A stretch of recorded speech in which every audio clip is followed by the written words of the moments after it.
Alright, here we go. Now it is working. We have the audio input. And we are entering beginning of the Thursday night stat check. Alright, so let's go over some interesting stats here.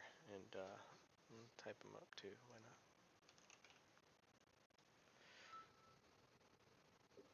not? Alright, here we go. Now it is working. We have the audio input. Week 11. And we are entering stats. Beginning of the Thursday night stat check. Thursday morning, bro. Thursday morning, not Thursday night. Alright, here we go. Let's start with offenses.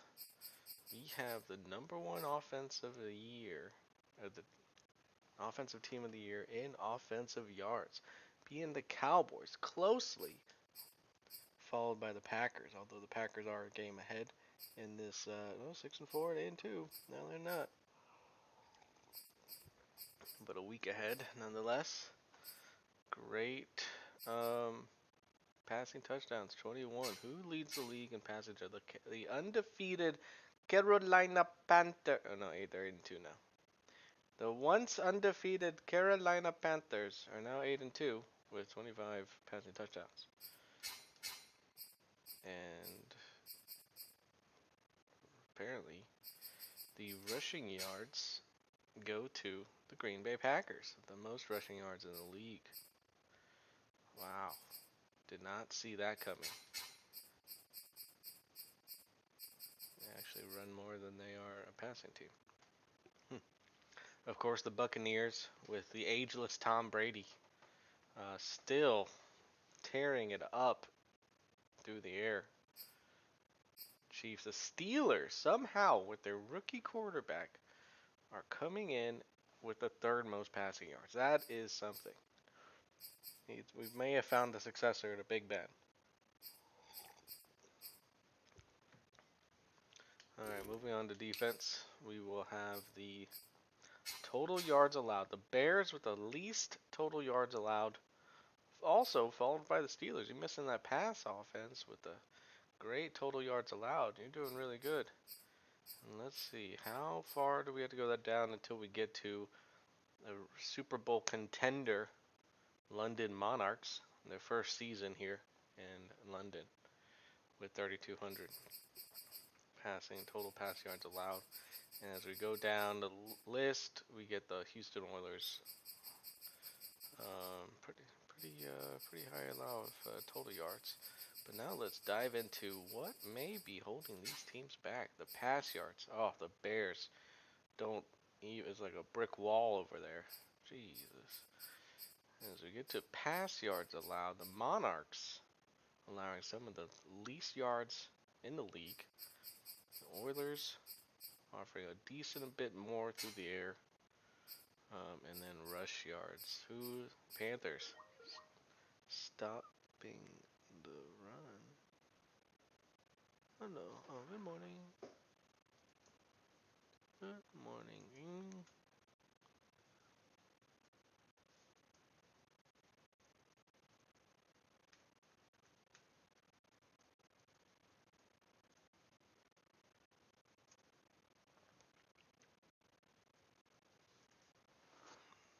Okay.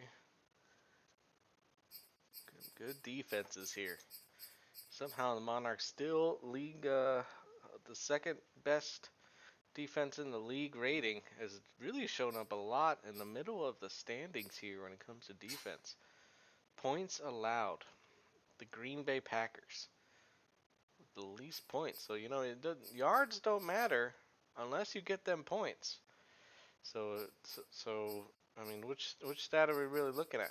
The Monarchs putting up almost the least points allowed at 192. You get down here to the Houston Oilers giving up 243.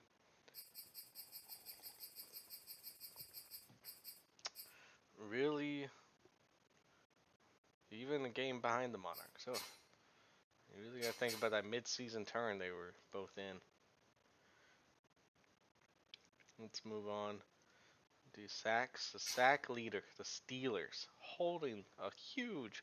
The Steelers are coming for the championship with both defense and offense firing pretty well. Packers as well. Steelers and Packers both right there on the cusp of making a great run to the Super Bowl. Fumble Recoveries. The Texans with 5. Somehow, turnovers don't transfer to wins for the Texans because they are 1-8. 1-8. Let's see how 4 fumble recoveries for the Oilers and 3 for the Monarchs. Okay. Interception leader, the Bills.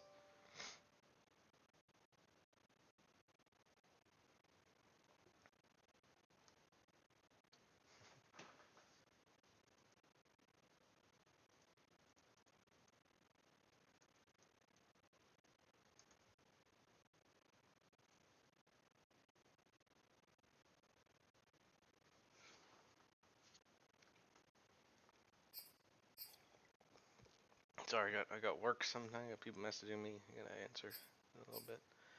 Interceptions. Bills, Colts, and Monarchs at 11. 11 interceptions so far this season, although seems to be a rarity when I play as them. All right. How far down do we get to the Oilers? 7th. 7. All right. Well, that was offense and defense. Let's look at conversions. Here we go. Third down conversions, third down attempts. I don't really care about that. What I do care about is third down percentage. The Ravens holding the highest third down percentage.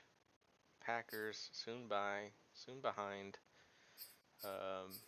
Oilers having a huge third down percentage, 56% conversion. So the Packers and the Steelers still leading some of these stats at the upper end here. Let's go down to the Monarchs, probably way down here, 47% third down conversions. Ugh.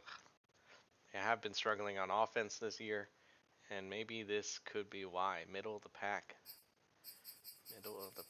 Fourth down conversions. Who is trying the most fourth down conversions in the league? It is the Atlanta Falcons with 24.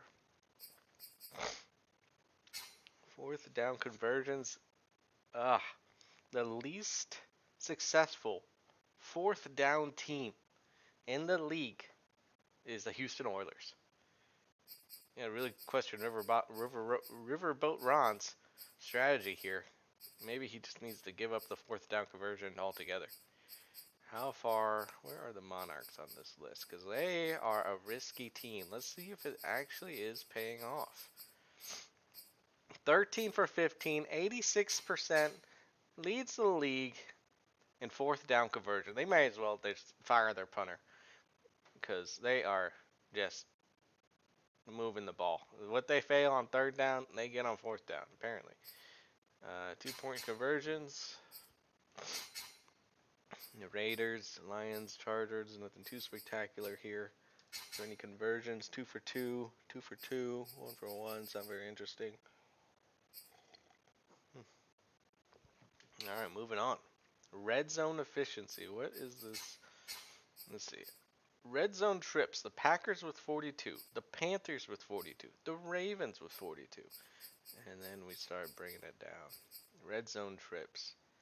We get the Monarchs at 35. We get the Oilers at 33. Touchdown. I guess this is a touchdown when you're in the red zone.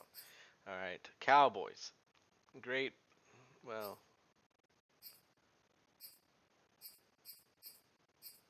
How do I do this? This points percentage. Let's try this. All right. Saints, when they get to the red zone, they score. Oh, they score a lot. 30 out of 38 times. Most of those being touchdowns. Followed by the Monarchs. This might lead to their success. When they get into the red zone, they're one of the most successful teams at putting up offensive touchdowns, 25 and 23. But you do realize their attempts are a little bit low. But when they get there, they score. But getting there seems to be a problem. Where are the Oilers? The Oilers down here. Red zone percentage 50s, middling to the bottom of the pack. 57%. Red zone offensive. Maybe they need to work on their red zone offense. Alright, now let's look at the defense.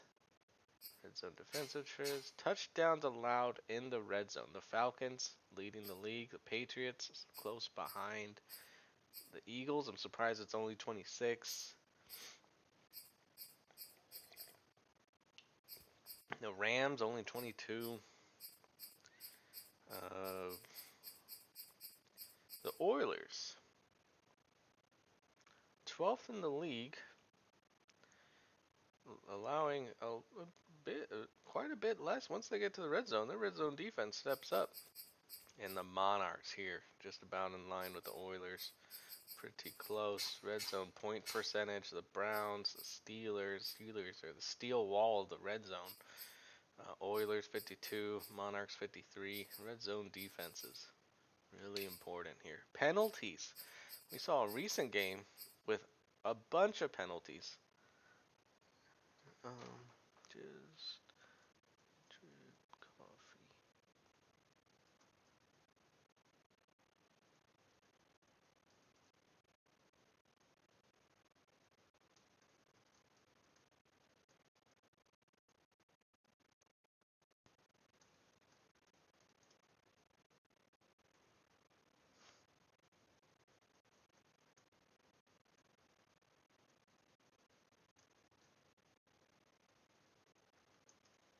Okay, as we work to the penalty yard. Let's see, penalties committed. The Vikings with 65 penalties committed. Whew, I thought I was complaining about penalties. 65. That's like what, average of 5 a game? 10. They played 10 games, 6.5 penalties a game. Oh wow, wow, that's almost 50 yards in penalties a game. And clean that up, they might actually probably not. Let's see. Penalty yard. Let's look at the least penalized team in the league. The Raiders, Saints, Bills, Browns, Monarchs, very low. 44 penalties all year. And the Oilers are 56, giving up a lot of penalty yards. Honestly, pretty high up here. They need to start working on their discipline.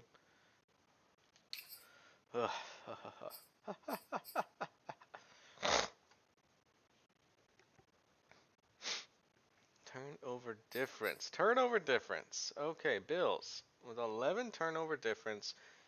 You think they would have a better record? They say turnovers win games, but not necessarily for the Bills or the Texans. Somehow, second in turnover difference, second to last, and third to last in standings. Just abysmal there. Panthers league standing first place, NFC South. 4 turnover difference. Packers with 4 turnover difference. Monarchs with 4. What are the Oilers? A turnover difference of 1. 10 giveaways. 8 of which are interceptions. 2 of which are fumbles. 11 takeaways. With a decent amount of fumble recoveries, as we discussed earlier. Interceptions. Monarchs at 11. Oilers at 7. Bills with the most takeaways. The Monarchs with the second most takeaways. That's what may be crediting to their defense, but it apparently their offense just likes to give it right back. With 10 giveaways, 9 of which are interceptions. Trevor Lawrence needs to stop making risky throws, take the good routes, and this may contribute to their red zone percentage being high, but getting to the red zone, they seem to be turning over the ball. 9 interceptions. I mean, that's 4th from the top. I mean, Eagles make sense. 0-10.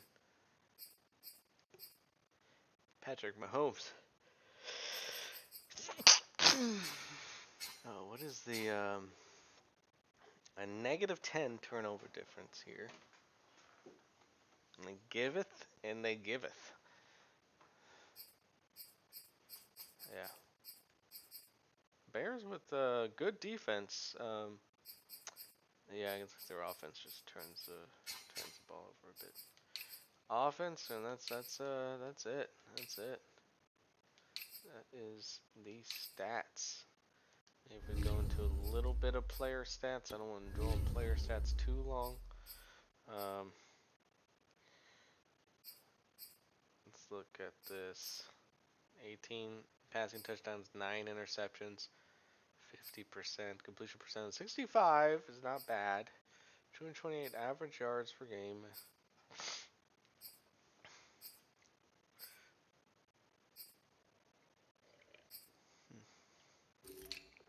Luckily, the Oilers are right below the Monarchs, so this can be an easy comparison to Justin Herbert, Super Bowl champion, towering 6'6". How tall is it? 6. Oh, well, towering over the average person at 6'6". 2,400 passing yards, pass completions 182, 22 of which are touchdowns, 8 interceptions. Great ratio, as I learned last night. Great ratio. Pass completion percentage at 67. Average yards per game, 242. Passer rating, 111. Acing the exam. Average yards per attempt.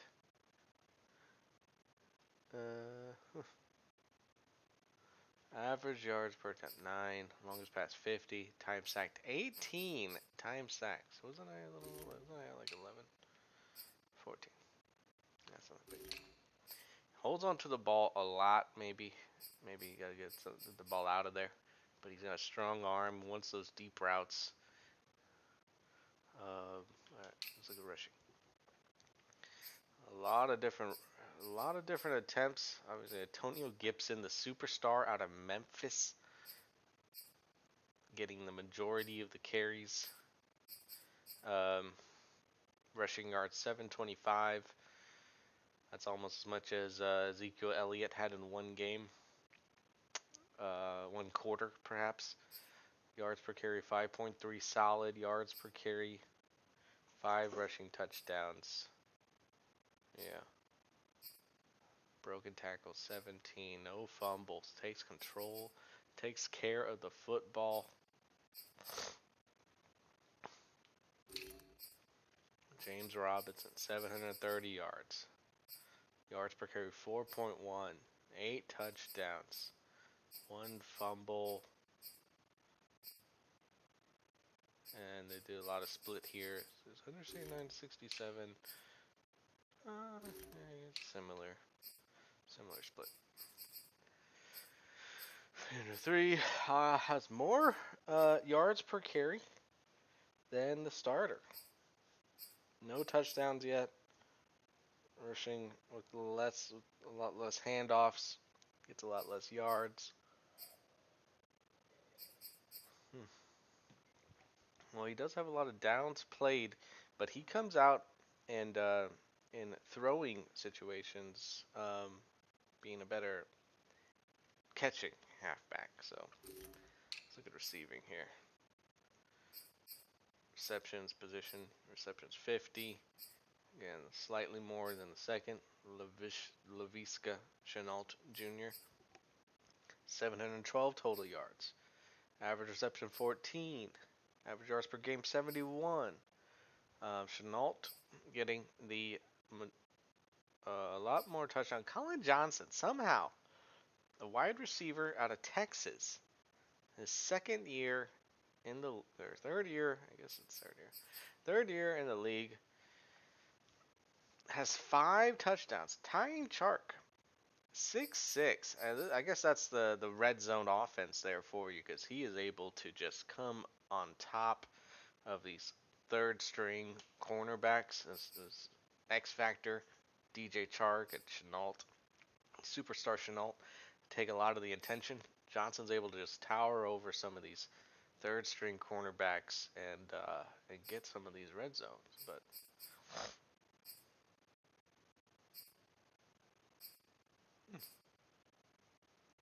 I have to keep an eye on that. Gronkowski, although similar in stature, well, a little bit bigger, but in height, much fewer touchdowns. McLaurin, one of the best receivers in the league, coming off a big payday, I think. 41 receptions, 7 touchdowns. Curtis Samuel, Super Bowl breakout star, with 6 touchdowns.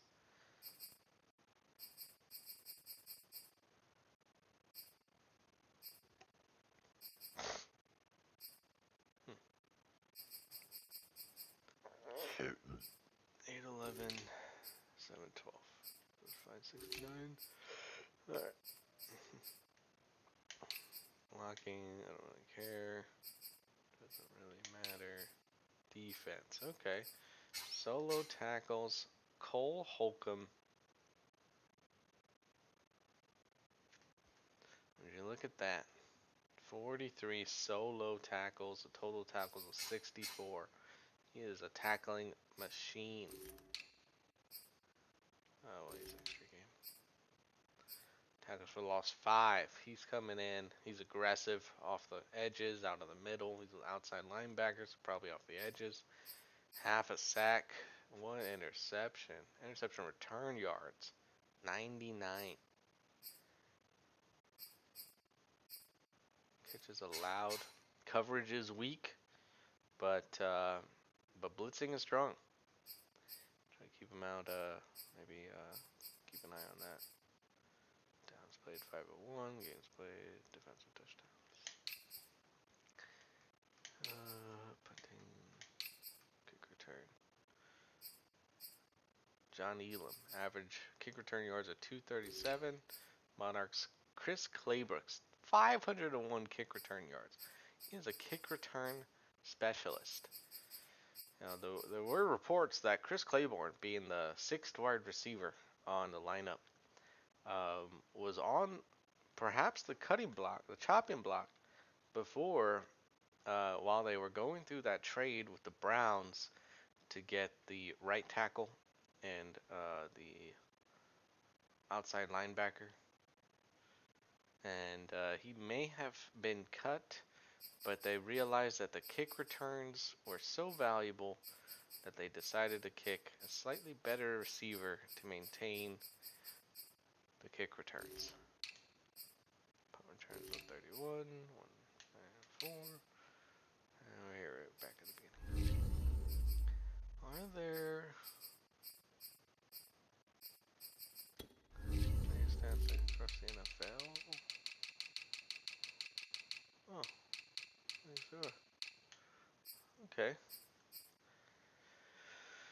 I guess I should have just done this. Alright, so yards.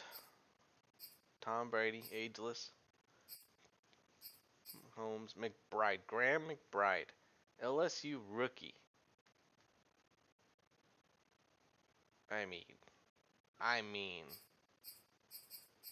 a lot of people doubted him, including me, taking their draft picks, thinking that they weren't going to be good, but here they are, picking up Devontae Adams, who's probably his #1 receiver,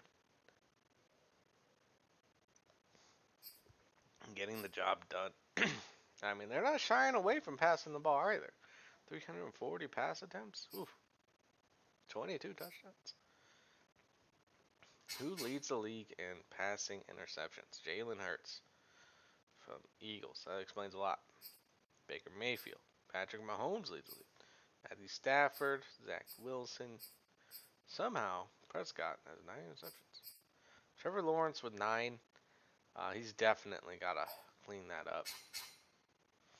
Well, that's a little misleading. All right. Aaron Rodgers. Pass completion percentage of 70. Lamar Jackson, known for his passing, 70% as well. Yeah, just Graham McBride just lighting some of these stats up. Oh, he's coming after Brady. These people don't matter and throw a lot. Sam Darnold with the highest passer rating at 115. with a Justin Herbert comes second, 111, tied with Aaron Rodgers. And Graham McBride at 106. Yards per attempt. It's a similar looking picture, but a different player. Justin Herbert, yards per attempt 9. Longest pass, Trevor Lawrence with 95. Sacked. Most sacked quarterback in the league, Kyle Allen of the Chargers. Jalen Hurts, that might contribute to his interception count, but maybe just needs to get rid of the ball. But him getting rid of the ball, throws picks. Sacks.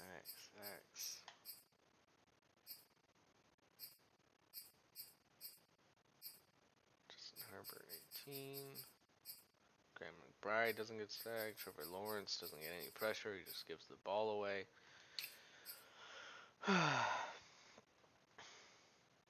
Rushing leaders by yards. Ezekiel Elliott, 1,100. Oh, they feed him a lot. Derrick Henry, Aaron Jones, Christian McCaffrey, the normal big name players. Alvin Kamara, Chubb yet to hit the 1,000-yard mark. James Robinson here at 7:30. Mr. Robinson's himself, followed by Antonio Gibson, soon to be passed by Antonio Gibson. Whew.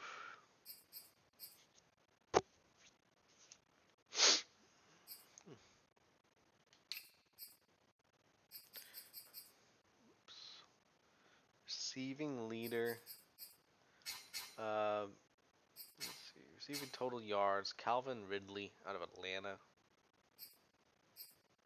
Tyreek Hill. Terry McLaurin here. 811. Another Mr. Robinson, but on the Bears. Devontae Adams here. DJ Chark. Okay. Not too bad. Blanky. No one cares. Defense. The interception leader, Kenny Moore from the Colts. Uh-oh. My division. Xavier Howard. Desmond King. Kyle Fuller. Jelani Tavai. And we work our way down to Miles Jack here with 3 interceptions. Okay. Cameron Curl. Super Bowl MVP. Cameron. Moving on. Alright. Let's see the tackle leader. Let's see who leads the league in tackles. Atlanta does show up a little bit more often than you would think here. At the top of the list at some positions. Miles Jack here at the top. Top of some of the top tackles and interceptions. He's probably gonna expect to get paid in 2 years. Jeremiah Owusu-Koramoah. That is a long name. Tackles for loss leaders.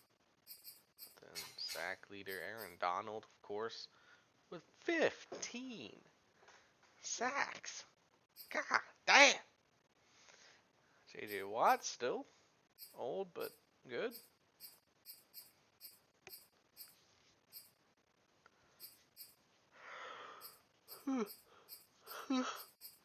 I could have just played the game in the morning. I don't have anything until 9:30 actually.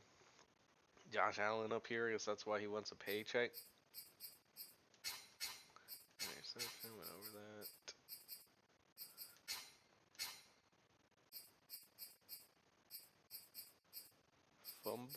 Forced fumbles. Who forced this? Hassan Reddick, Jeffrey Simmons, Shaquille Griffin, cornerback, has the most forced fumbles. Wow.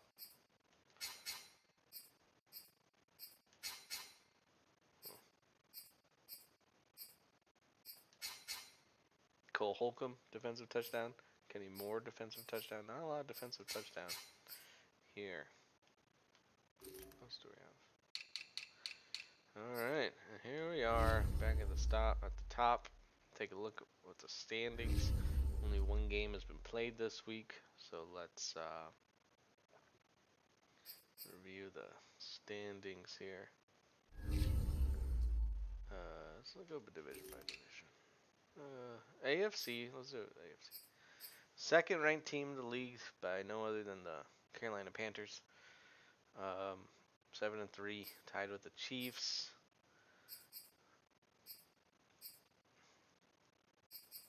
Is there like a conference win percentage or something?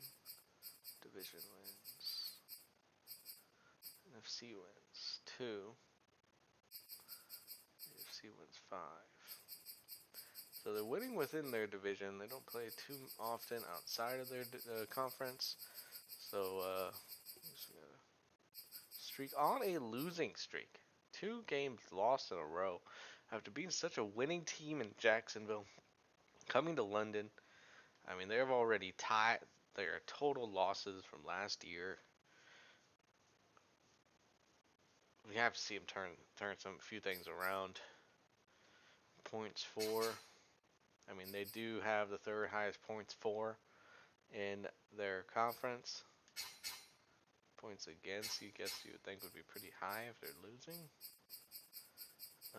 No, not necessarily. 192. So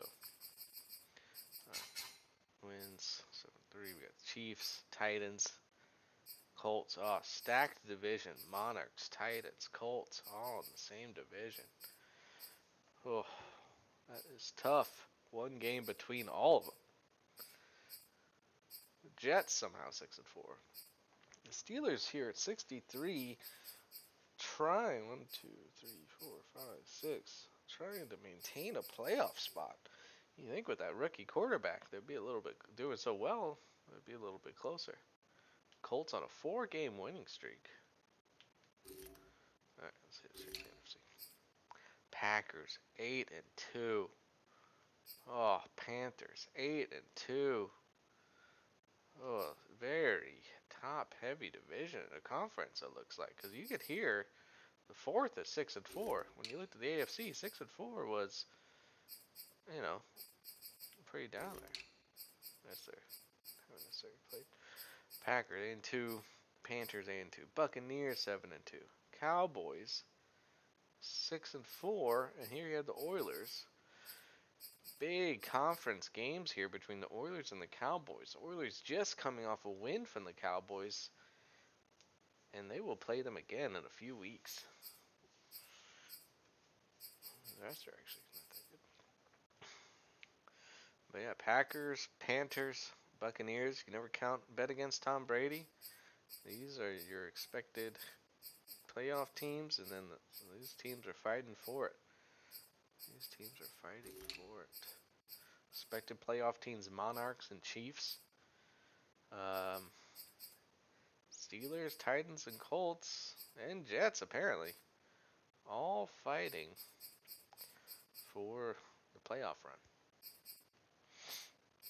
Let's see as this year develops.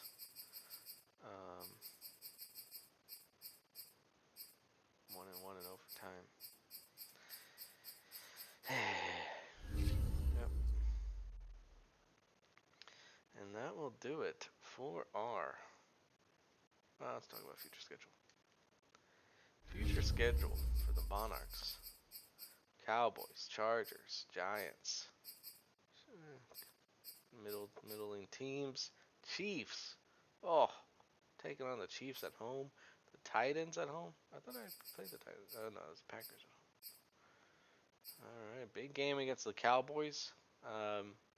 You really want to start getting some wins on the board here. So Cowboys are important to beat. Good level check. If you're gonna lose 3 games in a row, that's gonna be tough. I mean, these are all top teams. Well, the Cowboys are almost top team, but they beat the Monarchs. Maybe they'll be considered a top team. Chargers, Giants, Chiefs, and then some division games and the Colts. Yeah. For the Oilers, 3-loss streak here. Starting the season 1-3, coming back with a vengeance with 3 wins, a loss to the Monarchs like this. You thought that would do it to them, but apparently just lit a fire underneath them as they Oh wait, you played your game already? You have a bye week? Huh. Let me think till 9:30. Maybe I can fit in the game. All right. Well, or is it week 12? I think this was week 12. The Eagles. No, I must have been playing during your bye week. Because you just played the Cowboys. Eagles 24-13, Cowboys 28-17. I'll have to do about 15 minutes of work, and then I can play a game before 9:30. Green Bay Packers, Detroit Lions should be a win. Packers, tough game. Cowboys, division game. Bears with their defense. Vikings, not doing too hot. And the Giants again. So could be able to have a pretty easy schedule here. Let's review how good the Lions and Giants are doing. Check that out. The Lions are sitting at... Can I see them in here? Guess I can't see them. The Giants at 4-5.